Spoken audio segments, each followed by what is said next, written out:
Canaan പ്രവേശനത്തിനായി ഒരുങ്ങുന്ന ഈ നോമ്പ് കാലഘട്ടത്തിലെ ഈ വിശുദ്ധ ദിവസം പുറപ്പാട് പുസ്തകത്തിൻ്റെ 32 അധ്യായങ്ങൾ പഠിക്കുമ്പോൾ അവിടെ 1 മുതൽ 11 വരെയുള്ള വാക്യങ്ങളിൽ സ്വർണ്ണ കാളക്കുട്ടിയെ ഉണ്ടാക്കിയ സംഭവവും 11 മുതൽ 35 വരെയുള്ള വാക്യങ്ങളിൽ ആ ദൈവകോപത്തിന് മോശ ജനത്തിനിടയിൽ നിന്നുകൊണ്ട്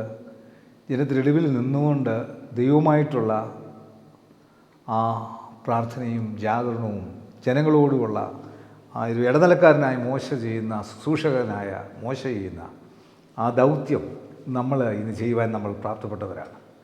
32 അധ്യായത്തിൻ്റെ 1 മുതലുള്ള വാക്യങ്ങൾ. എന്നാൽ മോശ പർവ്വതത്തിൽ നിന്ന് ഇറങ്ങി വരുവാൻ താമസിക്കുന്നുവെന്ന് ജനം കണ്ടപ്പോൾ ജനം അഹരോൻ്റെ അടുക്കൽ വന്നുകൂടി അവനോട്, നീ എഴുന്നേറ്റ് ഞങ്ങളുടെ മുമ്പിൽ നടക്കേണ്ടതിനൊരു ദൈവത്തെ ഉണ്ടാക്കി തരിക. ഞങ്ങളെ മിസ്രയീം ദേശത്തു നിന്ന് പുറപ്പെടുവിച്ചു കൊണ്ടുവന്ന പുരുഷനായ ഈ മോശയ്ക്ക് എന്ത് ഭവിച്ചു എന്ന് ഞങ്ങൾ അറിയുന്നില്ലല്ലോ എന്ന് പറഞ്ഞു. അഹരോൻ അവരോട്, നിങ്ങളുടെ ഭാര്യമാരുടെയും പുത്രന്മാരുടെയും പുത്രിമാരുടെയും കാതിലെ പൊൻകുണുക്ക് പറിച്ച് എൻ്റെ അടുക്കൽ കൊണ്ടുവരുവീൻ എന്ന് പറഞ്ഞു. ജനമൊക്കെയും തങ്ങളുടെ കാതിൽ നിന്ന് പൊൻകുണുക്ക് പറിച്ചു അഹരോൻ്റെ അടുക്കൽ കൊണ്ടുവന്നു. അവനത് അവരുടെ കയ്യിൽ നിന്ന് വാങ്ങി ഒരു കൊത്തുളി കൊണ്ട് ഭാഷ വരുത്തി ഒരു കാളക്കുട്ടിയെ വാർത്തുണ്ടാക്കി. അപ്പോൾ അവൻ, ഇസ്രായേലേ, ഇത് നിന്നെ മിസ്രയീം ദേശത്ത് നിന്ന് കൊണ്ടുവന്ന നിൻ്റെ ദൈവമാകുന്നു എന്ന് പറഞ്ഞു. അഹരോൻ അത് കണ്ടാറെ അതിനു മുമ്പാകെ ഒരു യാഗപീഠം പണിതു. നാളെ യഹോവയ്ക്ക് ഒരു ഉത്സവമെന്ന് വിളിച്ചു പറഞ്ഞു. പിറ്റേനാൾ അവർ അതികാലത്ത് എഴുന്നേറ്റ് ഹോമയാഗങ്ങൾ കഴിച്ചു, സമാധാനയാഗങ്ങളും അർപ്പിച്ചു. ജനം ഭക്ഷിപ്പാനും കുടിപ്പാനും ഇരുന്നു, കളിപ്പാൻ എഴുന്നേറ്റു. അപ്പോൾ യഹോവ മോശയോട്, നീ ഇറങ്ങിച്ചെല്ലുക, നീ മിസ്രയീം ദേശത്ത് നിന്ന് കൊണ്ടുവന്ന നിൻ്റെ ജനം തങ്ങളെ തന്നെ വഷളാക്കിയിരിക്കുന്നു. ഞാൻ അവരോട് കൽപ്പിച്ച വഴി അവർ വേഗത്തിൽ വിട്ടുമാറി ഒരു കാളക്കുട്ടിയെ വാർത്തുണ്ടാക്കി നമസ്കരിച്ചു, അതിന് യാഗം കഴിച്ചു. ഇസ്രായേലേ, ഇത് നിന്നെ മിസ്രയീം ദേശത്ത് നിന്ന് കൊണ്ടുവന്ന നിൻ്റെ ദൈവമാകുന്നുവെന്ന് പറയുന്നു എന്ന് അരുളി ചെയ്തു. ഞാൻ ഈ ജനത്തെ നോക്കി, അത് ദുശാഠ്യമുള്ള ജനം ആകുന്നുവെന്ന് കണ്ടു. അതുകൊണ്ട് എൻ്റെ കോപം അവർക്ക് വിരോധമായി ജ്വലിച്ചു. ഞാൻ അവരെ ദഹിപ്പിക്കേണ്ടതിന് എന്നെ വിടുക, ഞാൻ വലിയൊരു ജാതിയാക്കും എന്നും യഹോവ മോശയോട് അരുളി ചെയ്തു. എന്നാൽ മോശ തൻ്റെ ദൈവമായ യഹോവയോട് അപേക്ഷിച്ച് പറഞ്ഞത്, യഹോവേ, നീ ബഹാബലം കൊണ്ടും ഭുജവീര്യം കൊണ്ടും ഇസ്രായേൽ ദേശത്ത് നിന്ന് കൊണ്ടുവന്ന നിൻ്റെ ജനത്തിന് വിരോധമായി നിൻ്റെ കോപം ജ്വലിക്കുന്നത് എന്ത്? ഇവിടെ സംഭവിക്കുന്ന ഈ പ്രത്യേകമായ കാര്യം, ഈ അവൻ്റെ മിസ്രയീമ്യരുടെ സ്വർണ്ണമല്ല ഇവൻ അടിച്ചു മാറ്റിക്കൊണ്ടുവന്ന മോഷ്ടിച്ചെടുത്ത അത് ഇവിടെ വരുമ്പോൾ ഇവൻ ദൈവം ഉണ്ടാക്കുക. അപ്പോൾ ഈ മോശ വരാൻ താമസിച്ച ഉടനെ ഇവിടെ ആരാധന തുടങ്ങി.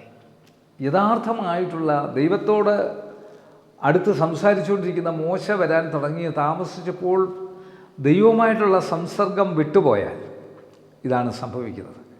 നമ്മൾ ദൈവത്തിൽ നിന്നുള്ള സംസർഗം വിട്ടുപോയാൽ ഇത് തന്നെ നമ്മൾ ആരാധന തുടങ്ങും. മറ്റ് കാളക്കുട്ടികളെ നമ്മൾ മുൻപേ കൊണ്ടുവന്ന് അതിനെ ആരാധിച്ച് അതിനെ എൻ്റർടൈൻ ചെയ്യും. അതുകൊണ്ട് അതിൽ സന്തോഷിക്കുന്നവരായിത്തീരും. പക്ഷേ മോശ അതിനിടയ്ക്ക് നിന്ന് പറയുന്ന കാര്യമാണ് ബാക്കിയുള്ള വാക്യങ്ങളിലെല്ലാം. മോശ ചോദിക്കുകയാണ്, ജനത്തിന് വിരോധമായി നിൻ്റെ കോപം ജ്വലിക്കുന്നത് എന്ത്? 12 വാക്യത്തിൽ, മലകളിൽ വെച്ച് കൊന്നുകളവാനും ഭൂതൽ നിന്ന് നശിപ്പാനും അവരെ ദോഷത്തിനായി അവൻ കൊണ്ടുപോയി എന്ന മിസ്രയീമ്യരെ കൊണ്ട് പറയിക്കുന്നത് എന്തിന്?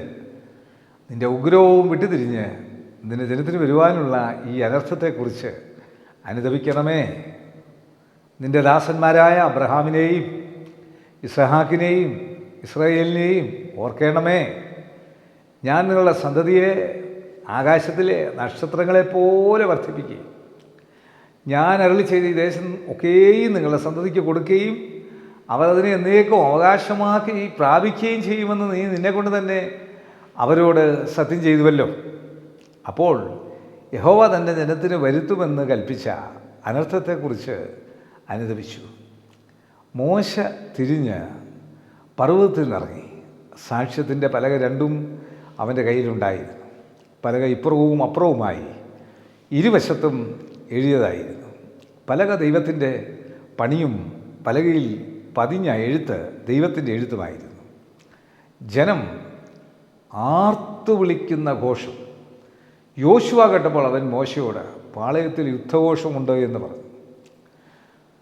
അതിനവൻ ജയിച്ച് ആർക്കുന്നവരുടെ ഘോഷമല്ല, തോറ്റ് നിലവിളിക്കുന്നവരുടെ നിലവിളിയുമല്ല, പ്രതിഗാനം ചെയ്യുന്നവരുടെ ഘോഷമത്രേ ഞാൻ കേൾക്കുന്നത് എന്ന് പറഞ്ഞു.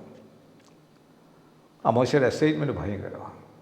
അവൻ പാളയത്തിന് സമീപിച്ചപ്പോൾ കാളക്കുട്ടിയെയും നൃത്തങ്ങളെയും കണ്ടു. അപ്പോൾ മോശയുടെ കോപം ജ്വലിച്ചു. അവൻ പലകളെ കയ്യിൽ നിന്ന് എറിഞ്ഞ പർവ്വതത്തിൽ അടിവാരത്ത് വെച്ച് പൊട്ടിച്ചു കളഞ്ഞു.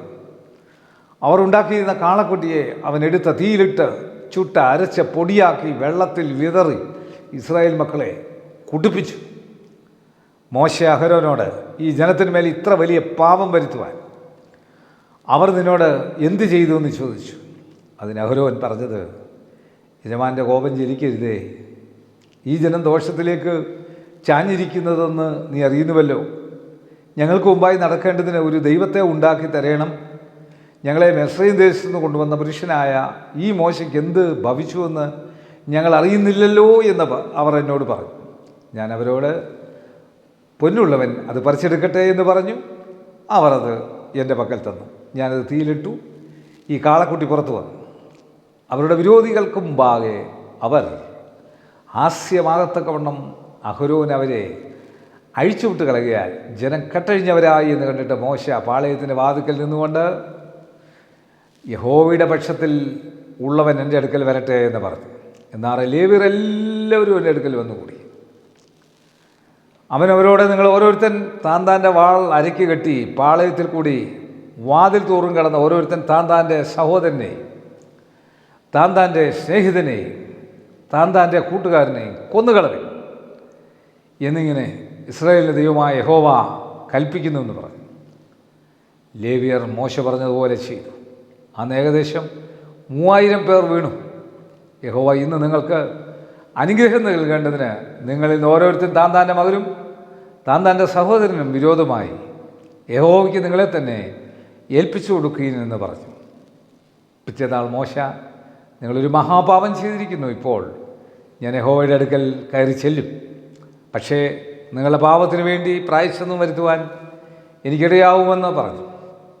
അങ്ങനെ മോശ യഹോവയുടെ അടുക്കൽ മടങ്ങിച്ചെന്ന് പറഞ്ഞത് എന്തെന്നാൽ, അയ്യോ, ഈ ജനം മഹാപാതകം ചെയ്തു, പൊന്നുകൊണ്ട് തങ്ങൾക്കൊരു ദൈവത്തെ ഉണ്ടാക്കിയിരിക്കുന്നു. എങ്കിലും നീ അവരുടെ പാപം ക്ഷമിക്കണമേ, അല്ലെങ്കിൽ നീ എഴുതിയ നിൻ്റെ പുസ്തകത്തിൽ നിന്ന് എൻ്റെ പേർ മായിച്ചു കളയണമേ. യഹോവ മോശയോട്, എന്നോട് പാപം ചെയ്തവൻ്റെ മേൽ പേർ ഞാൻ എൻ്റെ പുസ്തകത്തിൽ നിന്ന് മായിച്ചു കളയും.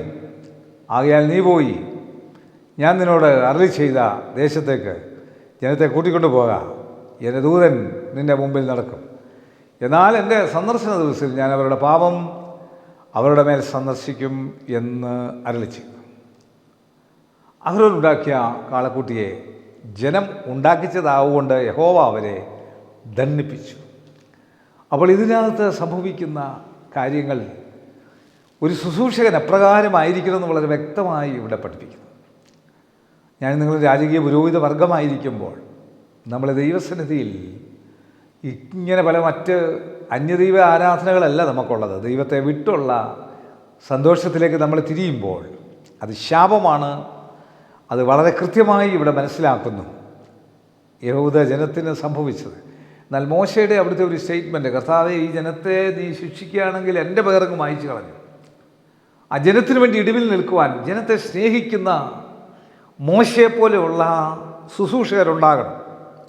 ജനത്തെ കരുതുന്ന, ജനത്തെ സ്നേഹിക്കുന്ന, ജനത്തെ കൊണ്ടു നടക്കുന്ന ആ ശുശ്രൂഷയുടെ മനോഭാവം ഈ നോമ്പ് കാലഘട്ടങ്ങളിൽ, ഈ വിശുദ്ധ ദിവസം നമ്മളായിരിക്കുന്ന സ്ഥലങ്ങളിൽ ദൈവത്തിൻ്റെ കൽപ്പന ജനത്തിന് നൽകുവാൻ, ദൈവത്തിനും ജനത്തിനും മധ്യ നിൽക്കുന്ന രാജകീയ പുരോഹിത വർഗമായി തീരുവാൻ ഈ വചനം കാണുന്ന കേൾക്കുന്ന എല്ലാവർക്കും അവരുടെ കുടുംബങ്ങൾക്കും ദൈവം കൃപ നൽകട്ടെ. കണ്ണടയ്ക്കാൻ പ്രാർത്ഥിക്കാൻ. കർത്താവ്, ഈ വചനം കാണുന്ന കേൾക്കുന്ന എല്ലാവരുടെ മേലും ദൈവശക്തി പകർന്ന് പരിശുദ്ധാത്മാവിൽ നിൻ്റെ മക്കൾ നിറച്ച് എല്ലാ തിന്മശക്തികളിൽ നിന്നും വിടുതൽ പ്രാപിച്ച് കർത്താവെ ഞങ്ങളെ രൂപാന്തരപ്പെടുത്തിയെടുക്കണമെന്ന് പ്രാർത്ഥിക്കുന്നു.